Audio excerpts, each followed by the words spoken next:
말씀을 노래하고 말씀을 가르치며 말씀으로 기도하는 화요 말씀 집회에 오신 여러분 진심으로 환영합니다. 많은 분들이 저에게 왜 이렇게 넓은 집회실로 삼았냐라고 물어보시는데 여러 가지가 이유가 있습니다만은 저는 이제 개인적으로 좀 깊이 하나님 앞에 나갈 때에 주위에 사람들이 딱 붙어 있거나 이러면은 굉장히 좀 더 집중하기가 힘든 경우들이 참 많이 있었거든요. 저의 부족함 때문이겠죠.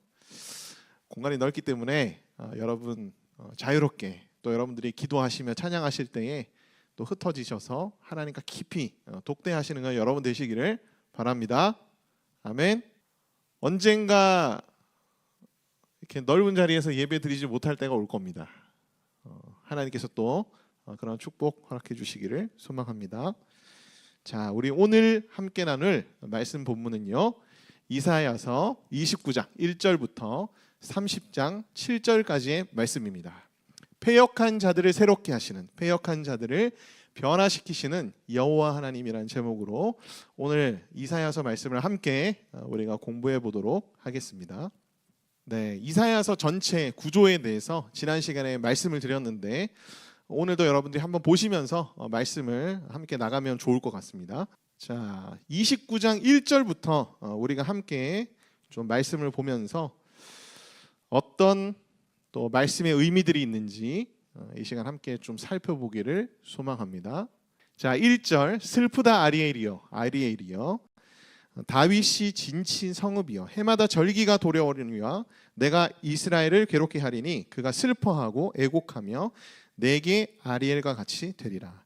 내가 너를 사면으로 둘러 진을 치며 너를 애워 대를 쌓아 너를 치리니 내가 낮아져서 땅에 말하며 내 말소리가 나직이 티끌에서 날 것이라. 내 목소리가 신접한 자의 목소리같이 땅에서 나며 내 말소리가 티끌에서 짓거리리라 라는 말씀이 있습니다.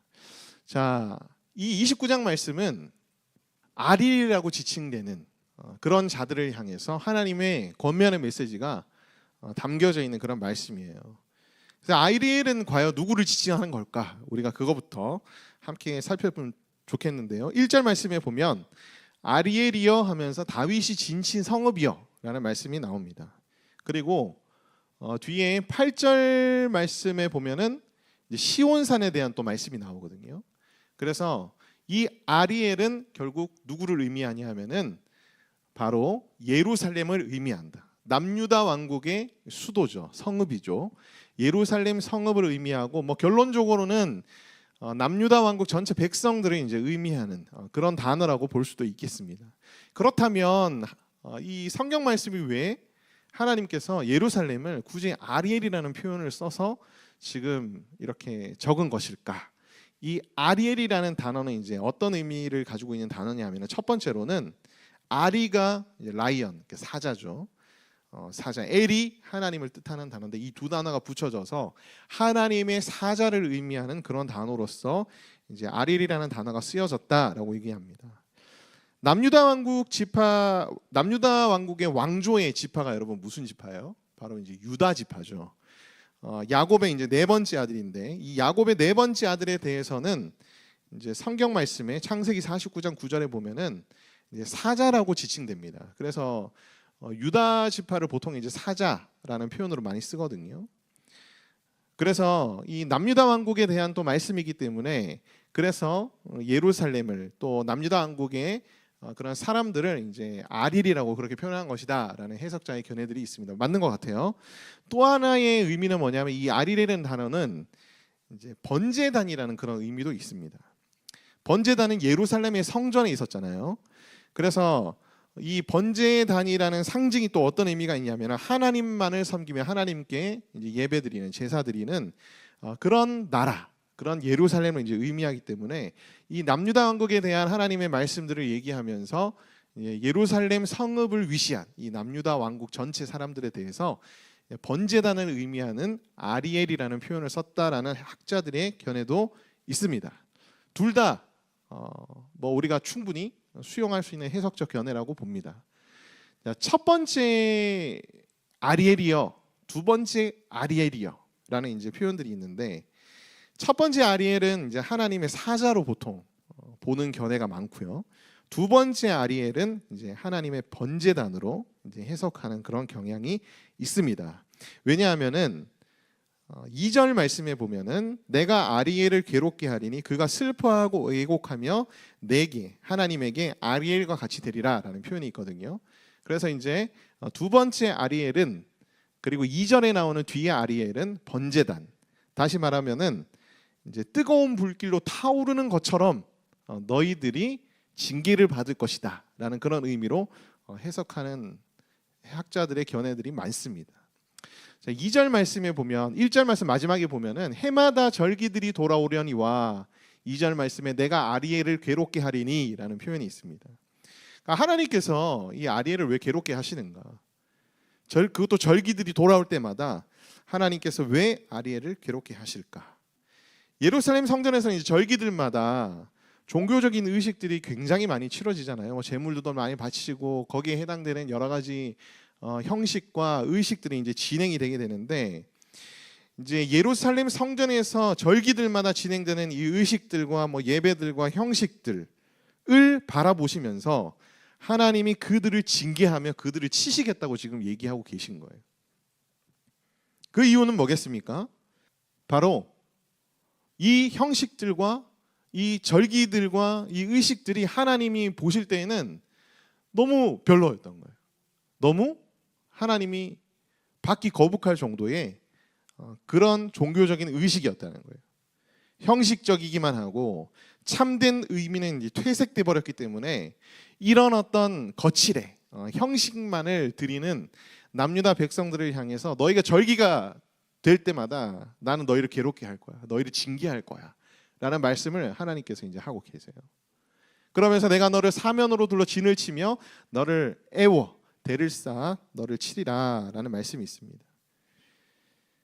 그러니까 적들이 이 예루살렘 성읍을 사면으로 싸고요. 그 다음에 토성 망대를 쌓아서 성 안쪽으로 이제 공격을 하게 되고 4절 말씀에 보면은 땅에까지 낮아졌다.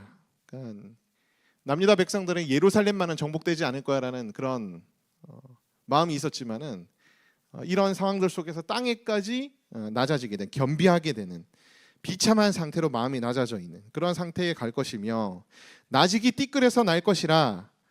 이 말은 뭐냐면 공포에 질려서 말조차 할 수 없는 그런 상태가 될 것이며 신접한 자의 목소리 같이 땅에서 나며 내 말소리가 티끌에서 짓거리리라 라는 표현은 뭐냐면 마치 너희들이 죽은 자처럼 말하게 될 것이다 라는 그런 의미입니다. 그만큼 하나님께서 이 남유다 백성들의 모습들 때문에 그들의 하나님을 향한 마음 때문에 하나님이 진노하시고 그들을 이제 징계하시겠다는 그런 가르침들이 이제 1절부터 4절까지 기록이 되어 있는 거예요.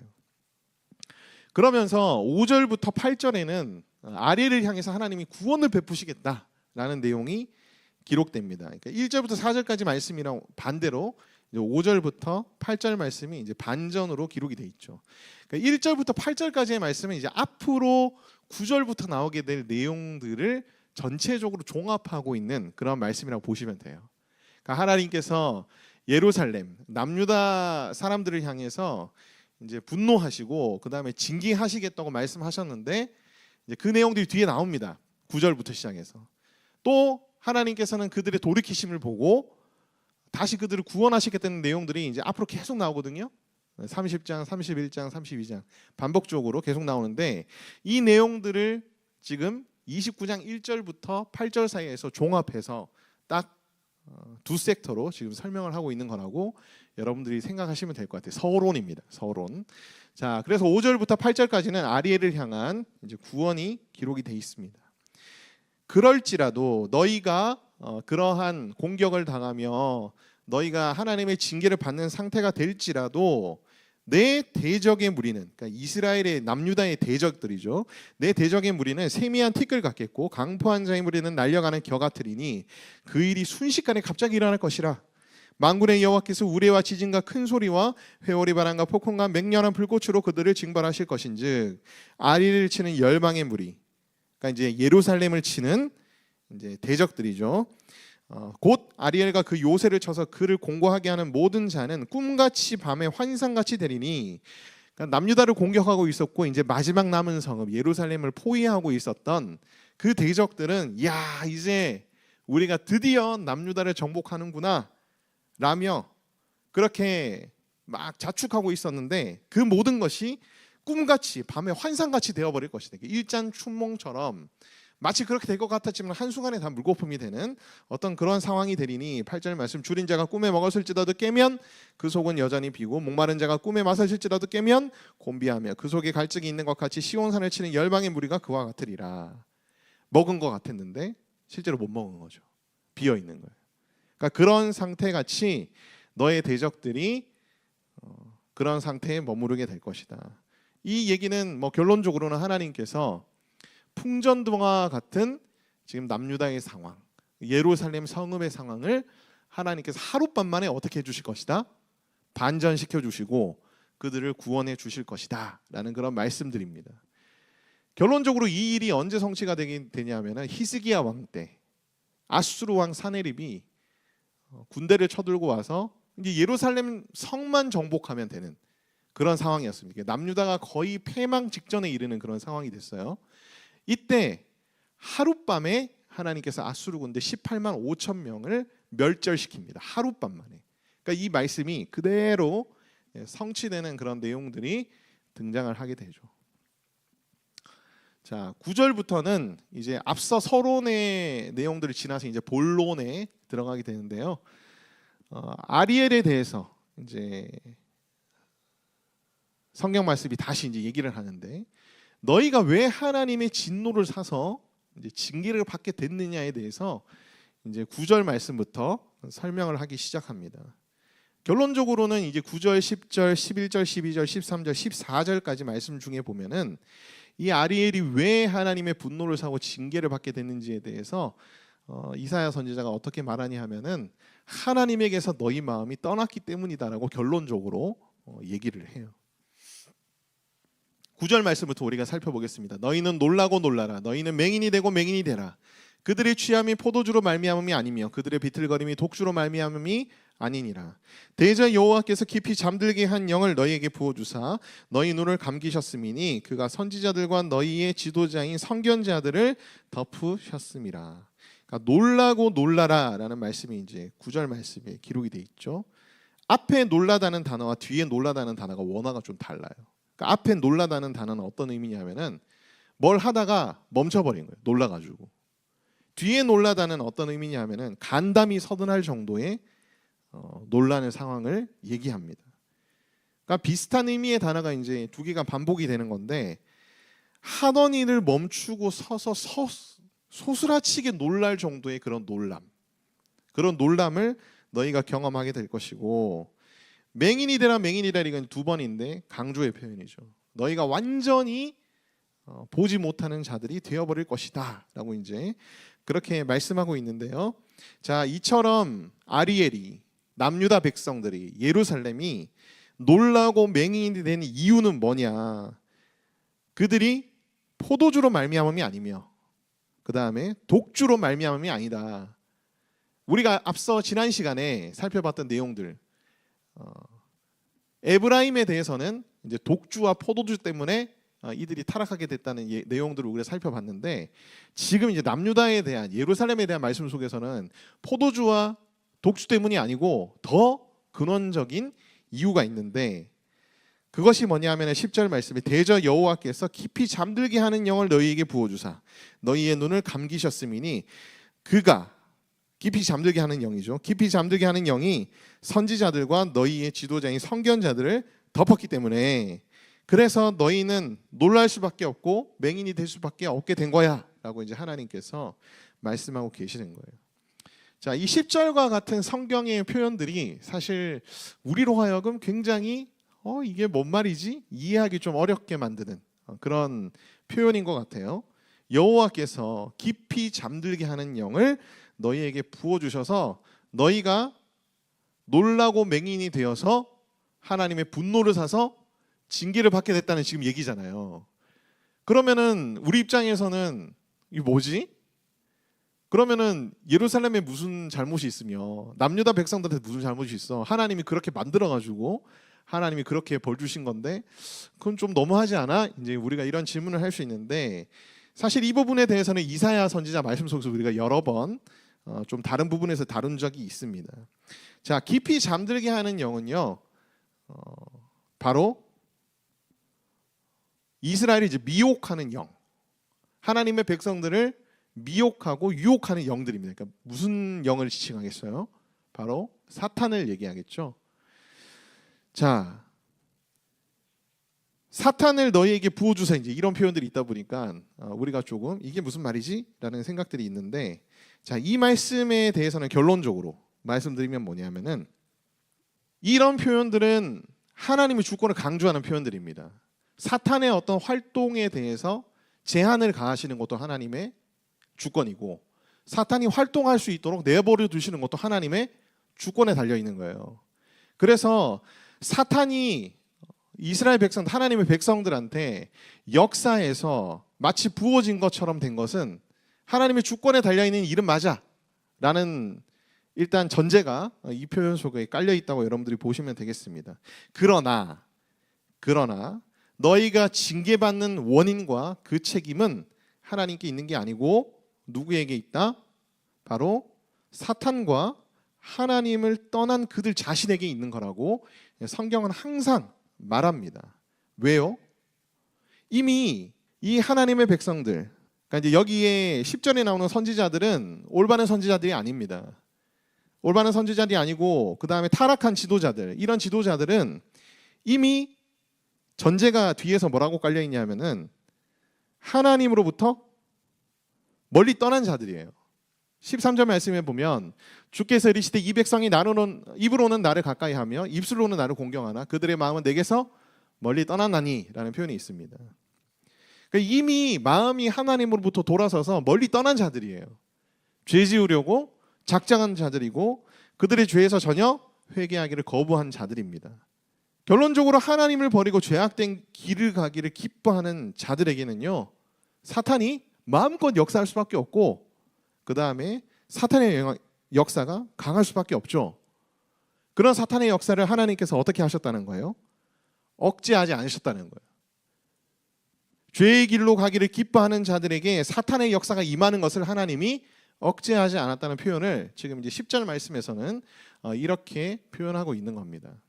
그래서 결론적으로는 아까도 말씀드렸지만은 이 예루살렘 남유다 백성들, 하나님의 백성들이 하나님의 진노를 사서 징계를 받는 이유는, 책임은, 원인은 누구에게 있느냐? 바로 자기 자신에게 있고요. 그 다음에 사탄에게 있는 거예요.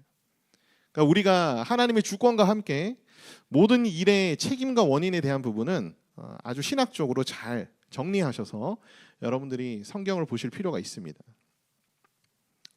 자, 11절 말씀부터 14절 말씀까지 계속해서 이제 하나님에게서 마음이 떠난 아리엘에 대한 그런 내용들이 기록이 되어 있습니다. 그러므로 모든 계시가 너희에게는 봉안책의 말처럼 되었으니 그것을 글 아는 자에게 주며 이르기를 그대에게 청하노니 이를 읽으라 하면 그가 대답하기를 그것이 봉해졌으리 나는 못 읽겠노라 할 것이요 또 그 책을 모르는 자에게 주며 이르기를 그대에게 청하노니 이를 읽으라 하면 그가 대답하기를 나는 글을 모른다 할 것이라. 이 11절 12절 말씀은 어떤 말씀이겠습니까? 하나님의 계시, 하나님의 계시의 말씀이겠죠. 이 계시의 말씀을 읽으라고 주면 너희들이 어떻게 한다는 거예요? 온통 핑계뿐이라는 거예요. 봉해져 가지고 못 읽겠습니다.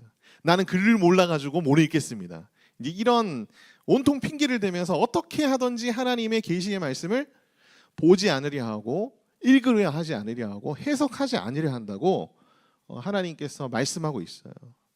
그러면서 13절 말씀에 너희가 이렇게 하는 원인이 뭐냐? 너희가 왜 하나님의 말씀을 안 읽으려고 하고 해석하지 않으려고 하느냐? 바로 그것은 입으로는 나를 가까이 하며 입술로는 나를 공경하는 척하지만 실제로는 그들의 마음이 하나님으로부터 멀리 떠났기 때문이라 그렇게 얘기합니다. 하나님께서 그렇게 진단을 내리세요. 이들은 하나님을 경외하는 척하지만 사람의 계명으로 가르침을 받았을 뿐이라 라고 얘기합니다. 그러니까 인간적인 가르침들과 교훈들, 인간적인 생각들로 하나님의 말씀을 왜곡시키는 그런 자들이라는 거예요. 하나님의 명령의 본질적인 의미와 가치들을 생각하지 않고 문자적이며 형식적인 표현들만에 따르며 자기의 죄악을 합리화시키는 그런 행위라는 겁니다. 예수님께서 이 말씀을 인용하셔가지고 그 당시 바리새인들을 지적한 그런 내용들이 마태복음 15장 5절부터 9절 사이에 기록이 되어 있어요. 이제 고르반에 대한 얘기들을 하시면서 예수님께서 부모 공양을 하지 않는 바리새인들, 이스라엘 백성들을 향해서 이제 지적하시는 말씀들이 나오는데 그때 인용한 말씀이 13절 말씀입니다. 마태복음에 이제 어떤 내용이 기록되어 있냐 하면은 너희는 이르되 누구든지 아버지에게나 어머니에게 말하기를 내가 드려 유익하게 할 것이 하나님께 드림이 되었다라고 하기만 하면 그 부모를 공경할 것이 없다 하여 너희는 전통으로 하나님의 말씀을 폐하는도다. 외식하는 자들아 이사야가 너희에 관하여 잘 예언하였도다. 일러스되 이 백성이 입술로는 나를 공경하되 마음은 내게서 멀도다. 사람의 계명으로 교훈을 삼아 가르치니 나를 헛되이 경배하는도다. 이게 뭔 말이냐면은 부모를 공경하는 것, 이것은 이제 이스라엘 백성들이 따라야 될 계명이었는데 그 당시에 고르반이라고 해서 하나님께 자신의 모든 것을 이제 바치는, 지금으로 따지면 이제 헌금 같은 거죠. 바치는 그런 고르반이라는 행위가 있었는데 자기가 가진 재산과 재물을 가지고 부모님을 공경해야 되지 않겠습니까? 근데 부모님을 공경하는데 돈을 쓰기가 싫은 거지. 그러면서 이제 그 부모 공경의 의무를 회피하기 위해서 이 당시에 지도자들, 그 다음에 하나님 백성들이 무슨 짓을 벌였냐 하면은 나는 사실 내 재산을 다 하나님께 바쳤어, 고르반 했어, 이러면서 이제 부모 부양의 의무를 이제 져버린 거예요. 근데 실제로는 이들이 다 하나님께 또 바쳤냐? 그게 아닌 거예요. 그냥 자기를 위해서 재물을 썼던 거죠. 그러니까 어떻게 보면은 고르반이라는 어떤 아주 좋은 의미로 이제 시작된 그런 종교적인 행위를 자기 이익과 만족을 위해서 변질시켜서 이제 자기의 삶에 이제 적용시켜 버리는 그런 행태에 대해서 예수님께서도 사람의 계명으로 교훈을 삼아 가르치니 나를 헛되이 경배하느냐 하였도다, 이제 이렇게 말씀하셨습니다. 그러니까 하나님에게서 마음이 떠난 자들은 이제 이런 식으로 행한다는 거예요. 하나님의 말씀을 읽지도 않고 어떠한 핑계를 대면서도 하나님의 말씀을 보려 하지 않고 그 다음에 공부하려 하지 않는 거예요. 그리고 말씀의 어떤 부분들을 딱 따가지고 인간적으로 왜곡시켜서 자신이 하나님을 떠나 마음대로 행해도 그죠? 면죄부를 받게끔 그런 식으로 하나님 말씀을 잘못 적용하는 그런 행태들, 사람의 가르침에 해당되는 그런 행태들을 이제 이들이 했다는 겁니다. 우리 스스로를 돌아볼 필요가 있죠. 우리 자신들이 만약에 하나님의 말씀 앞에 나아가기를 거부하고 자꾸 핑계를 대면서 하나님의 말씀을 연구하고 읽고 묵상하지 않으려 하는 것은 바로 하나님께 징계받은 아리엘의 모습과 흡사하다고 할 수 있습니다. 또한 하나님의 말씀을 그냥 겉으로만 알면서 그걸 가지고 우리의 죄를 정당화시키는 데에 우리가 명분으로 삼고 있다면 그것 또한 잘못된 이제 아리엘의 모습이다라는 것을 여러분들이 꼭 기억하시기를 바랍니다. 이런 이들을 향해서 14절 말씀에 보면 그러므로 내가 이 백성 중에 기이한 일, 곧 기이하고 가장 기이한 일을 다시 행하리니 그들 중에서 지혜자의 지혜가 없어지고 명철자의 총명이 가려지리라 라고 말씀하세요. 그러니까 내가 엄청난 일을 행해가지고 너희들 스스로 지혜롭다고 하는 생각, 너희들 스스로 총명하다는 생각을 내가 다 무너뜨리겠다, 그렇게 하나님께서 말씀하세요. 실제로 우리도 우리의 삶의 그런 여러 가지 문제들과 사면초와 같은 상황 속에서 이제 나중에 이제 지나가지고 하나님이 그런 계획을 가지고 있었구나, 혹은 내가 전혀 생각지 못한 방법으로 하나님께서 역사해 주시고 일을 진행시킬 때에 누구나 이렇게 다 고백하게 됩니다. 그죠? 나는 아무것도 아니구나, 하나님이 다 하셨구나, 그렇게 다 고백하게 되는 거예요. 근데 결국은 그렇게 우리가 고백하게 되는 게 은혜긴 하지만 그 은혜에 이르기까지 그 과정 중에 얼마나 많은 우리가 고난과 고초와 어려움을 겪겠습니까? 신앙적인 혼란한 상황을 겪겠어요. 그러니까 우리가 이미 이 14절의 상황을 겪기 전에 11절, 12절, 3절 말씀을 보면서 우리의 마음을 다시 어떻게 해야 되겠습니까?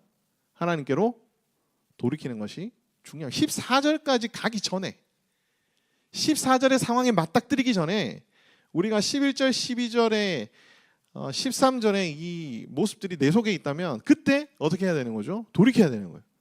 그때 우리가 하나님의 마음을 향해서 더 가까이 나아가야 된다는 것을 우리가 명심해야 될 필요가 있습니다. 그러면서 이제 15절 말씀부터는 바로 패역한 자들에 대한 내용이 나옵니다.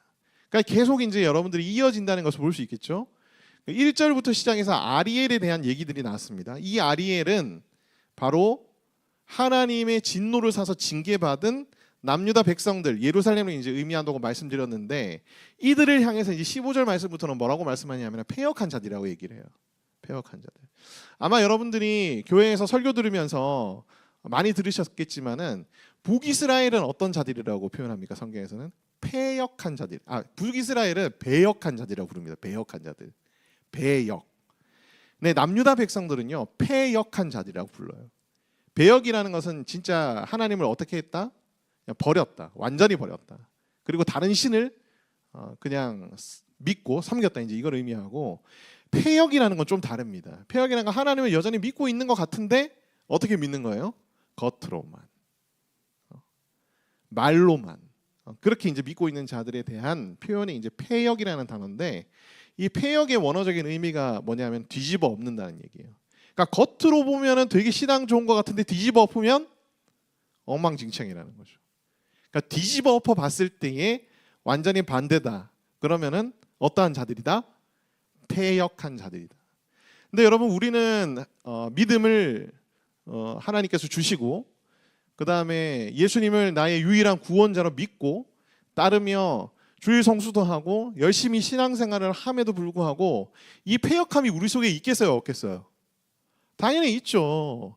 뒤집어 보면, 완전히 까서 보면 여러분, 우리 안에 여전히 죄악됨과 더러움들이 있습니다.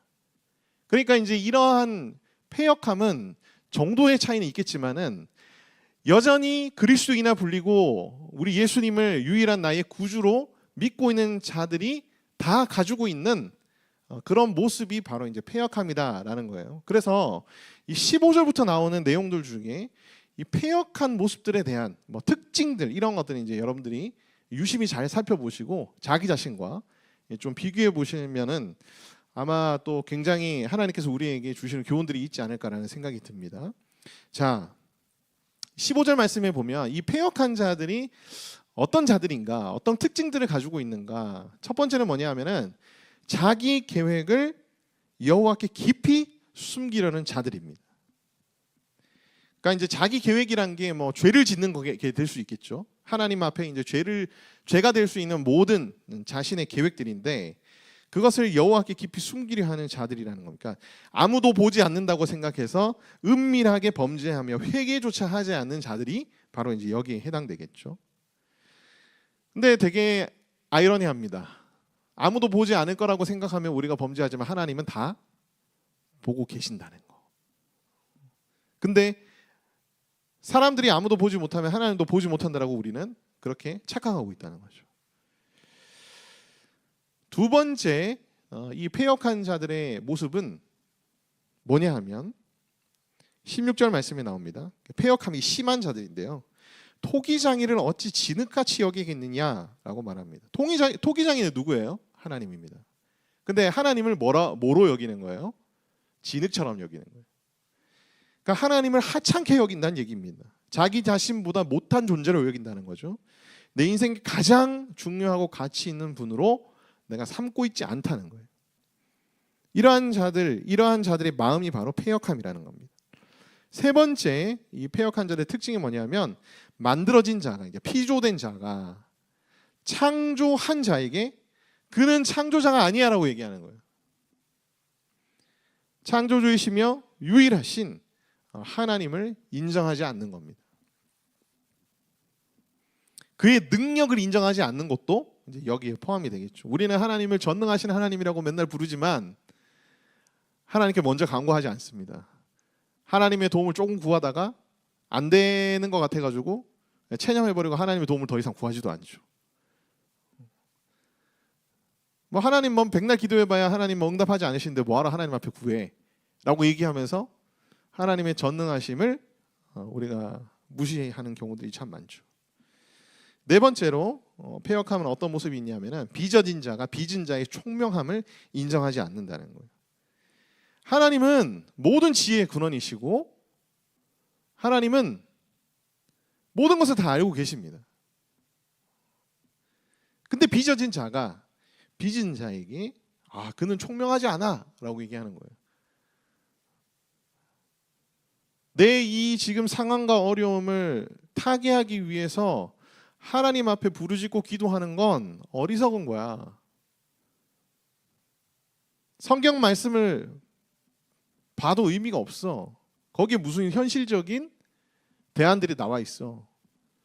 현실적인 방법들을 찾으려면 어떻게 해야 하죠?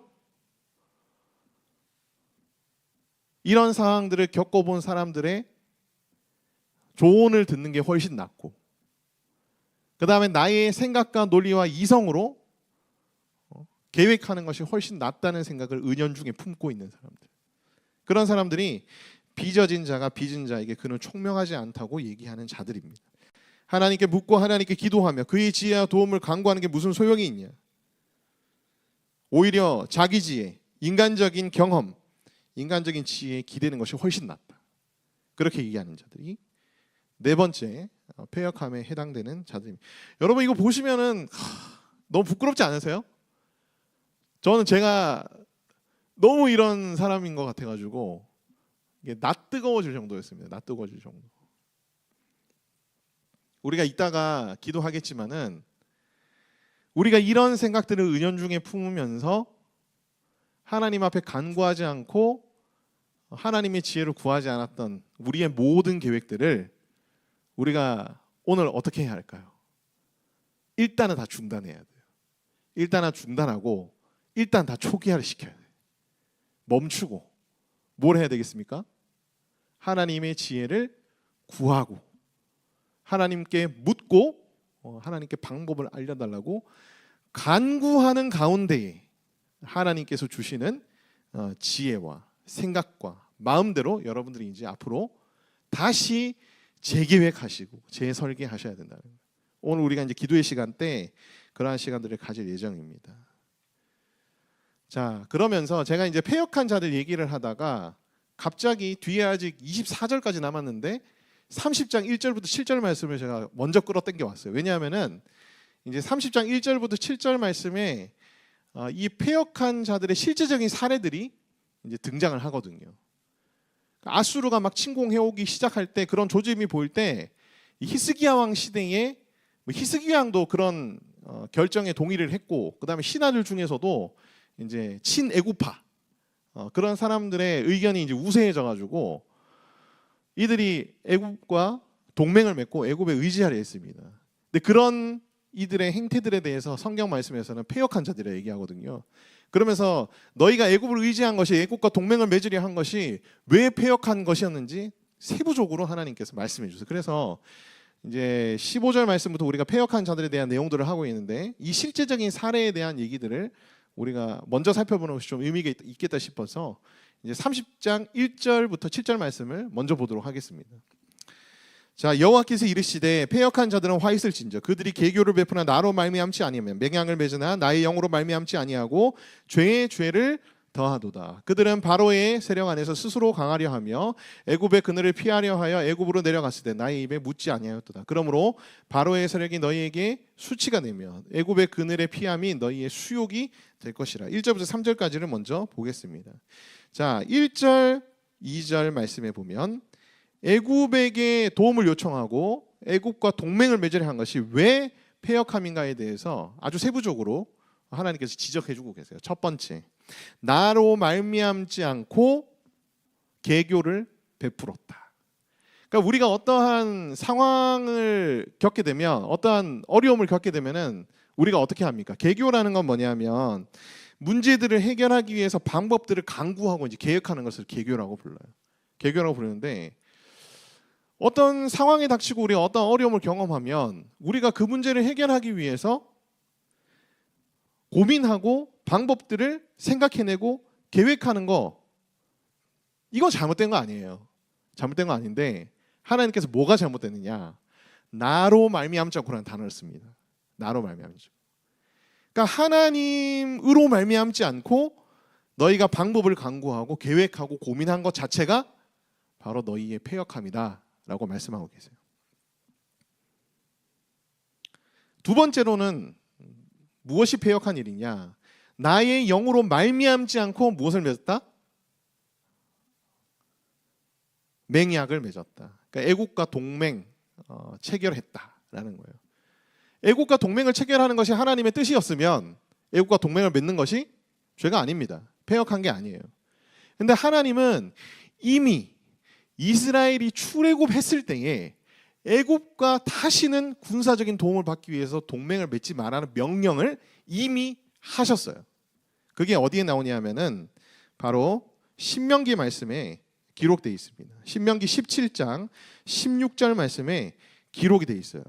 그러니까 너희가 군사를 더하려고 애굽에 돌아가서 그들과 맺지 마라라는 말씀이 있어요. 명령을 하셨어요. 이미. 그러니까 이미 이스라엘 백성들은 구약 성경 말씀을 그 시대 전까지 기록된 것 가지고 있습니까? 없습니까? 가지고 있겠죠. 엄청나게 많은 제사장들과 레위인들이 있었습니다. 그리고 대부분의 사람들이 성경 말씀을 암송하고 있었어요. 그러니까 이 신명기 말씀을 모를 리가 없어요. 없음에도 불구하고 그들에게 닥쳐온 이 풍전등화 같은 상황들 때문에 그 말씀을 무시를 해버리고 어떻게 한 거죠? 바로 애국과 맹약을 맺은 거예요. 하나님의 영으로 하나님의 뜻인지 아닌지를 고려하지 않고 맹약을 먼저 맺어버린 거. 이것이 바로 그들의 패역함이었습니다. 하나님이 이미 명령하셨는데 애국과 맹약을 맺은 것은 무슨 잘못이에요? 죄를 더해버린 거예요. 그 다음에 2절 말씀 뒤에 보면은 뭐라고 말합니까? 너희가 스스로 강하려 했다. 여러분, 우리는 스스로 강할 수 있는 자들인가요? 우리는 스스로 강할 수 없는 자들이에요. 오직 하나님의 도우심과 능력 안에서 강할 수 있는 자들인데 바로의 세력 안에서 스스로 강하려 했습니다.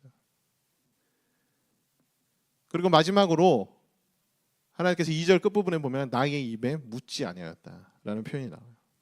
애굽에게 도움을 구하는 것이 왜 패역한 일이었는가에 대해서 지금 말씀하고 계시는데, 여러분, 우리가 일상의 삶 속에서 경험하는 굉장히 많은 상황들 속에서 우리가 얼마나 패역한 결정들을 많이 내리고 있는가, 이거 5가지만 보셔도 충분히 우리가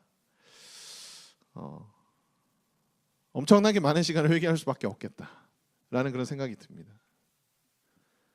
그러면서 하나님께서 4절부터 7절 말씀에 애굽의 도움은 무익하고 헛되다, 아무런 그런 도움도 안 되는 거에 너희가 왜 의지하려 하느냐 하나님께서 말씀하세요. 이제 34절 말씀에 보면 소안이라는 단어나 하넷은 이제 지역 이름을 말하는데요. 이제 애국과 동맹을 맺기 위해서 그런 지역으로 이제 사신을 보냈다, 이제 의미입니다. 5절 말씀에 보면은 유익하게 하지 못하는 민족으로 말미암아 너희가 수치를 당하게 될 것이다. 돕지도 못하며 유익하게 하지도 못하고 수치가 되게 하며 수욕이 되게 할 뿐이다.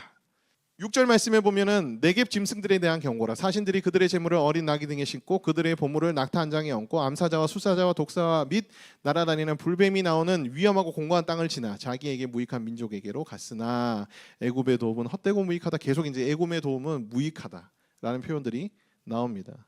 심지어 이제 6절 말씀은 애국과 동맹을 맺기 위해서 조공을 바치고 그 다음에 온갖 보물들을 그들에게 바치고자 굉장히 위험한 땅을 지나는 수고들을 했음에도 불구하고 7절 말씀, 애굽의 도움은 헛되고 무익하다. 7절 마지막 뒤에 있는 표현이 이게 무슨 말이지? 라고 이제 하는 표현인데요. 그러므로 내가 애굽을 가만히 앉은 라합이라 일컬었느니라. 라합이라는 이름의 인물은 우리 유명한 인물이잖아요. 믿음의 사람이고 믿음의 여인이고. 근데 이 단어가 그 라합이라는 인물을 가르치는 단어가 아니고요. 이 단어는 그 당시에 바다 괴물들, 그러니까 고대 근동 지역의 신화에 나오는 바다 괴물을 이제 의미하는 단어가 라합이라는 단어였어요. 그리고 아마 이 당시의 사람들은 그 라합을 애굽으로 그렇게 이해를 했던 것 같습니다. 그런 해석자들의 견해도 있습니다. 그래서 이 애굽에 대해서 이사야 선지자가 뭐라고 얘기하냐면은, 그러니까 너희가 괴물이라고 얘기하는 그 존재가 가만히 앉은 자야. 좀 더 풀어서 설명하면은 무기력하고 아무런 능력이 없는 괴물일 뿐이야. 거기에 의지해봐야 아무런 도움을 얻을 수가 없어. 이제 이런 표현인 겁니다. 다시 29장 말씀으로 넘어와서 17절부터 보도록 하죠. 17절부터는 이제 하나님께서 너희가 이토록 패역하긴 했으나 내가 너희 패역한 자들을 변화시킬 것이다 라는 하나님의 그런 다짐 같은 것들이 나와 있기 때문에 굉장히 우리에게는 소망이 되며 또 기대가 되고, 우리가 앞서 살펴봤던 것처럼 나 이렇게 패역한데 어떡하냐? 라는 그런 내용에 대한 또 하나님의 약속이라고 할 수 있겠죠. 17절 말씀에 보면 오래지 아니하여 레바논이 기름진 밭으로 변하지 않겠으며, 원래 레바논은 굉장히 빽빽한 숲, 백향목 나무로 유명한 나라거든요. 근데 이 레바논이 기름진 밭으로 변하며 기름진 밭이 숲으로 다시 여겨질 만큼 변하게 되는데 오래지 아니어서 확확 바뀐다는 얘기죠. 여기에 대해서 이제 여러 가지 의미들을 학자들이 이제 얘기를 하는데요. 제가 볼 때는 좀 종합적으로 이렇게 좀 넓게, 폭넓게 이제 우리가 이해를 하면은, 하나님께서 레바논을 기름진 밭으로 만드셨다가 순식간에 또 어떻게 하실 수 있다? 숲으로 또 만드실 수 있는 분이야 라는 표현으로 이제 이해를 하는 것이 훨씬 더 좀 맥락에 맞는 해석이 될 수 있다는 생각이 듭니다. 그러니까 하나님은 그러한 능력을 가지고 계신 분이에요. 심지어 우리가 패역한 자들이라 할지라도 우리를 변화시키고 새롭게 하실 수 있는 그런 능력을 가질 수 있는 분이야라는 것을 이제 암시적으로 17절 말씀에 표현하고 있는 겁니다. 18절 말씀, 그날에라는 표현이죠. 그날에 못 듣는 사람이 책의 말을 들을 것이며, 앞에서는 책의 말을 안 들으려 했는데 어둡고 캄캄한 데서는 맹인이 눈이 어떻게 될 것이며 볼 것이며, 어둡고 캄캄한데 눈 뜬 사람도 보이지 않을 텐데 여기서는 뭐라고 얘기합니까? 어둡고 캄캄한 데에서 맹인의 눈이 보게 될 것이다.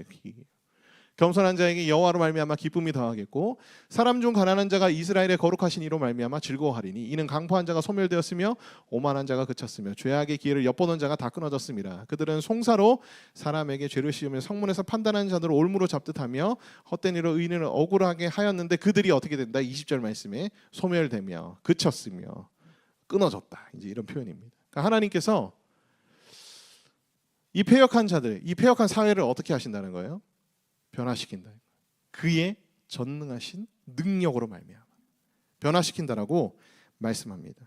근데 이 말씀이 뭐와 연결이 되어 있냐면 마태복음 11장 5절 말씀. 세례 요한이 예수님에게 제자들 보내가지고 당신이 오실 그 메시아가 맞습니까? 라고 세례 요한이 물어보거든요. 그때 예수님께서 뭐라고 말씀하냐면은, 맹인이 보며 못 걷는 사람이 걸으며 나병 환자가 깨끗함을 받으며 못 듣는 자가 들으며 죽은 자가 살아나며 가난한 자에게 복음이, 기쁜 소식이 전파된다 하라라는 표현을 써요. 그러니까 다시 말하면 이러한 패역한 자들을 변화시키는 여호와의 능력이 본격적으로 임하게 되는 것이 예수님으로부터 시작된다. 그러니까 우리는 그 세대를 살고 있는 자들이고, 이 신약 시대는 그 일을 하나님께서 무엇으로 이루어 가신다? 바로 성령으로 이루어 가신다는 것을 우리가 다 알고 있습니다. 변화될 자들이 누릴 축복, 부끄러워하지 않으며 창백해지지 않으며 거룩하신 하나님을 거룩하다 하며 경외할 것이며, 마음이 혼미하던 자들도 총명하게 되며 원망하는 자들도 교훈을 받으리라. 하나님이 자신의 능력이신 성령으로 말미암아 패역한 자들도 이렇게 만들어 주실 것이다. 그래서 우리는 누구를 기대하며 무엇에 의지해야 할까요? 하나님을 기대하며 성령을 의지해야 되는 자들인 줄 믿습니다. 아멘. 자, 마지막으로 우리 이제 결론을 나누고 같이 좀 깊이 기도하는 시간을 가질 텐데요. 내 모든 문제들 앞에서 주님께 먼저 묻고 주님의 지혜와 주님의 뜻을 간구하게 하여 주옵소서. 하나님의 말씀을 더욱 읽고 공부하며 따르는 자가 되게 하여 주옵소서. 기이하고 놀라운 하나님의 역사 가운데서 겸비한 마음을 주시고 우리의 패역함을 고치시고 하나님을 더욱 가까이 하는 마음을 주옵소서.